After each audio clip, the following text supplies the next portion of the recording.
오늘 우리에게 주신 하나님의 말씀은 호세아 10장 1절에서 15절까지 말씀입니다. 호세아 10장 1절에서 15절까지 말씀입니다.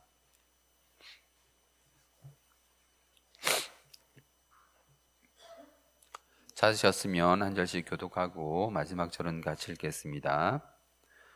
이스라엘은 열매 맺는 무성한 포도나무라. 그 열매가 많을수록 제단을 많게 하며 그 땅이 번영할수록 주상을 아름답게 하도다. 무엇으니 서 깨뜨리시며 그 주상을 그들이 이제 이르기를 우리가 여호와를 두려워하지 아니하므로 우리에게 왕이 없거니와 왕이 우리를 위하여 무엇을 하리요 하리로다.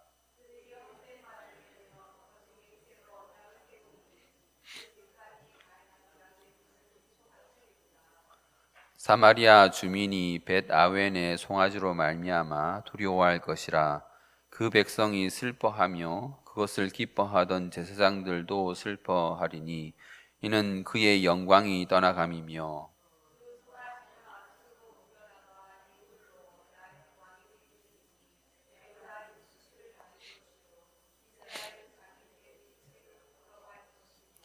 사마리아 왕은 물 위에 있는 거품같이 멸망할 것이며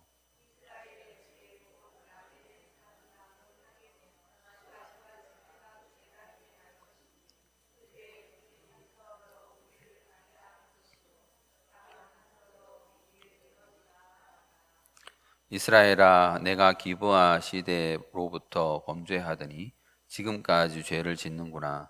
그러니 범죄한 자손들에 대한 전쟁이 어찌 기브아에서 일어나지 않겠느냐.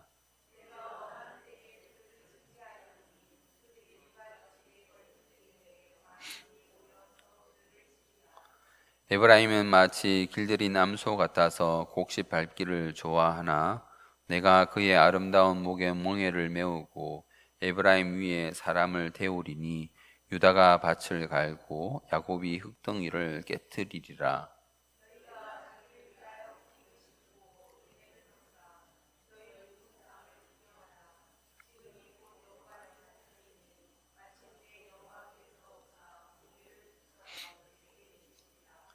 너희는 악을 밭가라 죄를 거두고 거짓 열매를 먹었나니 이는 내가 내 길과 내 용사의 많음을 의뢰하였음이라.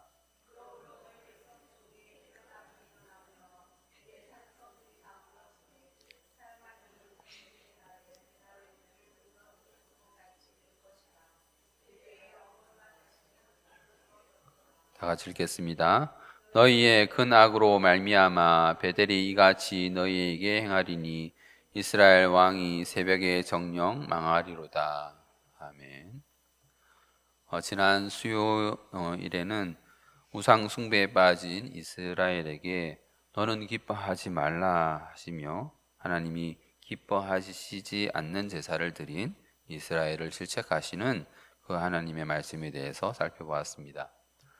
이스라엘은 타작마당에서 음행을 행함으로써 더 이상 타작마당의 곡식이나 그 포도를 수확한 그 포도주를 마시지 못할 뿐더러 그것은 하나님에게도 드리지 못할 것이 되었습니다. 이스라엘은 이미 이방 추수 문화를 즐기면서 하나님을 떠난 것입니다. 그래서 그들은 하나님의 손에서 벗어날 수가 없게 되었습니다. 그들이 다른 이방 나라로 하나님의 진노를 피해 도망할지라도 하나님의 손에 의해 다시 모이게 될 것이며 하나님에게서 받아야 할 그 마땅한 징계를 그들은 받게 될 것입니다. 그들이 좋았던 때가 없었던 것이 아니었습니다. 이스라엘은 한때 하나님에게 광야에서 만난 포도나무 또 무화과 나무 열매 같은 그런 여김을 받았지만 우상에게 몸을 주는 그런 음란함으로 인해서 그들은 대가 끊어지고 더 이상 자식을 낳지 못할 것이라는 그런 징계를 하나님으로부터 받게 되었습니다. 오늘 10장에서는 하나님은 계속해서 심판의 메시지를 이스라엘에게 던지고 있습니다. 본격적으로 이스라엘이 섬기던 우상을 파괴할 것이며 그것을 섬기던 이스라엘의 멸망에 대해 이야기합니다. 1절 말씀을 보면은 하나님은 이스라엘을 무성한 포도나무라 그렇게 부릅니다. 그러나 그들의 숫자가 많아져서 많아지면 그 숫자가 많은 대로 더 많은 제단을 만들고 더 많은 우상을 만든다고 말합니다. 그들이 만든 제단이 무엇이었습니까? 그들이 만든 우상이 무엇이었습니까? 뒤에 나오는 금송아지 우상이었던 것입니다. 하나님을 하나님으로 섬기지 않고 하나님의 이름은 부르지만 하나님을 우상으로 만들어 섬긴 것입니다. 그러나 이제 그들의 시간은 끝이 납니다. 하나님께서 그 제단을 쳐서 깨트릴 것이며 그 주상들을 허물어 버리실 것이라고 분명히 말씀하십니다. 이것은 당연한 결과입니다. 하나님께서 싫어하시는 것을 하나님이 가만히 두고 보시지 않으십니다. 자기 백성을 망하게 하는 그것을 하나님께서는 가만두시지 않으신다는 것입니다. 금송아지 우상을 섬기던 이스라엘 백성은 이제 그 금송아지 우상을 빼앗길 것입니다. 누구에게 빼앗깁니까? 자기들을 침략해온 그 아수르에게 빼앗길 것입니다. 성경은 그 금송아지가 아수르로 옮겨질 것이라고 말하고 그 금송아지를 섬기던 이스라엘은 그 아수르에게 멸망될 것입니다. 나라를 침략하는 아수르에게 금송아지를 바치고 어떻게 조금의 편리를 조금의 양해를 보려 했겠지만 그 지도자들의 계책은 웃음거리가 될 것입니다. 여러분, 침략하는 자들에게 금을 갖다 바친다고 그 침략하러 온 군대가 그 나라를 봐주겠습니까? 이 나라에 금이 많구나 하며 더 침략하지 않겠습니까? 더 악독하게 물건을 가져가지 않겠습니까?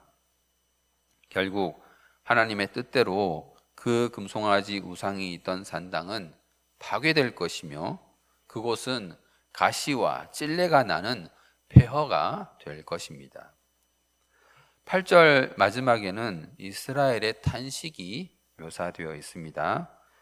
호세아 10장 8절 말씀을 다 같이 한번 읽어보겠습니다. 시작. 이스라엘의 죄 곧 아웬의 산당은 파괴되어 가시와 찔레가 그 제단 위에 날 것이니 그때에 그들이 산더러 우리를 가리라 할 것이요 작은 산더러 우리 위에 무너지라 하리라. 그러니까 하나님의 진노가 일어나는 그날에 이스라엘이 우상으로 말미암아 망하는 그날에 이 많은 하나님의 진노가 얼마나 큰지 산과 바위가 자기 위에 떨어지기를 원한다는 것입니다. 여러분 상상이 되십니까? 주먹만한 돌멩이 하나만 자기 머리 위에 떨어져도 죽겠다고 소리를 지를 그 사람들이 자기 위에 산이 있어서 산이 자기를 가리워서 하나님의 진노를 보지 않겠다는 겁니다. 하나님의 진노로부터 가리움을 받았으면 좋겠다는 것이죠. 작은 산이 옆에 있다면 그 산이 나에게 와르르 무너져서 자기가 그 산에 묻힐지언정 하나님의 진노로부터 가리움을 받고 싶다는 그런 말입니다. 하나님의 진노가 얼마나 무섭고 큰지 상상이 되실 것입니다. 그런데 이런 유사한 표현이 계시록에 또다시 등장합니다. 요한계시록 6장 15절에서 16절 말씀입니다. 땅의 임금들과 왕족들과 장군들과 부자들과 강한 자들과 모든 종과 자유인이 굴과 산들의 바위 틈에 숨어 산들과 바위에게 말하되 우리 위에 떨어져 보좌에 앉으신 이의 얼굴에서와 그 어린 양의 진노에서 우리를 가리라. 유사하죠? 비슷합니다. 산들과 바위가 자기 위에 떨어지기를 바란다는 것입니다. 보좌에 앉으신 이의 얼굴을 피하고 싶다는 거예요. 심판주이신 어린 양 예수 그리스도의 진노를 그들은 피하고 싶다는 것입니다. 그러나 여러분, 그들의 소원이 과연 이루어지겠습니까? 그들은 하나님 손안에 있는 자들입니다. 흩어지고 도망치는 것도 자기 마음대로 할 수 없습니다. 하나님에 의해 그들은 다시 모인다고 하지 않습니까? 하나님은 반드시 자기의 뜻을 이루시는 분이십니다. 우리가 호세아 10장 8절의 말씀은 계시록에 다시 나타난 것을 우리가 다시 보았는데, 그러므로 이것은 종말과 관련하여 생각해 볼 수 있게 된 것입니다. 이스라엘이 멸망하여 하나님의 진노에 두려워 떠는 것은 종말 때에 하나님을 믿지 않는 사람들이 공의롭고 전능하신 그 하나님의 진노에 떠는 것과 다름이 없다는 것입니다. 마지막이 되어서 또 돌이킬 수 없는 지경이 되어서야 자신들이 하나님의 진노 아래 있음을 깨닫게 되는 것이죠. 사랑하는 성도 여러분, 우리는 그러한 하나님의 진노를 면한 자들입니다. 원래 우리도 하나님의 진노에서 벗어날 수 없는 자들이었지만, 예수 그리스도를 믿고 우상을 버리고 아버지가 원하는 예배를 드리게 된 이 일, 얼마나 감사한 일인지 모르겠습니다. 하나님을 알지 못하는 사람들은 하나님의 얼굴을 보면서 하나님의 얼굴에서 진노를 느끼고 그 얼굴을 피하려고 숨으려고 하지만, 우리는 하나님께서 그 얼굴을 우리에게 비추어 주시기를 원하는 그런 자들이 되었습니다. 그러므로 다시는 옛 사람의 습관대로 돌아가서는 안 될 것입니다. 북이스라엘처럼 점차 하나님을 떠나 우상을 섬기는 일이 절대로 없어야 할 것입니다. 계속해서 9절로부터 이스라엘을 징계하실 것이라 또 하나님은 말씀하십니다. 그런데 12절에서 다시 한번 이스라엘이 하나님께로 돌아설 그런 방안을 하나님은 제시하고 있습니다. 자기를 위하여 공의를 심으라, 그리고 인애를 거두라, 이렇게 말씀하십니다. 묵은 땅을 기경하라고 하십니다. 그러면서 지금이 곧 여호와를 찾을 때라고 하십니다. 하나님이 그 공의를 비처럼 내리실 것이라고 하나님은 말씀하십니다. 그렇습니다. 하나님은 사랑하는 이스라엘을 결코 그냥 버리시는 분이 아니십니다. 여러분, 하나님이 징계하시는 것은, 그 아들을 징계하시는 것은 그 아들을 만들려고 징계하는 것이지 그 아들을 죽이려고 징계하는 것이 아닙니다. 징계하는 것은 그들이 돌이키게 하려 함인 것입니다. 공의를 심고 인애를 거두라는 것은 그들로 하여금 하나님의 뜻을 따르라는 것입니다. 진정한 공의와 인애는 분명히 하나님의 속성이기 때문입니다. 사람이 자기 힘을 믿고 사람의 능력을 의지하면 그때부터 하나님을 떠나게 되어 있습니다. 그러나 자기를 부인하고 하나님을 인정하면서 하나님의 뜻에 따르게 되면 그때 우리 하나님은 그 사람에게 역사하십니다. 그에게 자비를 베푸시고 인자하신 그 얼굴을 그에게로 향하여 드실 것입니다. 공의로우시면서도 동시에 사랑과 은혜를 그에게 베푸실 것입니다. 하나님의 공의를 비같이 그 백성들에게 내리실 것이며, 그 하나님의 공의는 그 백성을 살려내는 사랑이 될 것입니다. 이제 말씀을 맺도록 하겠습니다. 북이스라엘은 번성하였으나 사람이 많을수록 그 제단도 더 많이 만들어졌으며, 그들의 삶이 풍족해질수록 우상도 더 많이 만들었습니다. 하나님께서는 그러한 이스라엘에게 경고하시며 그 모든 우상을 헐어버리실 것이라 말씀하셨습니다. 호세아를 통한 하나님의 경고가 단순히 북이스라엘에게만, 또 남유다에게만, 그 지역 그 시대에게만 주어진 것이라고 생각하지 마시기 바랍니다. 오늘 저와 여러분이 이 성경책을 읽었지 않습니까?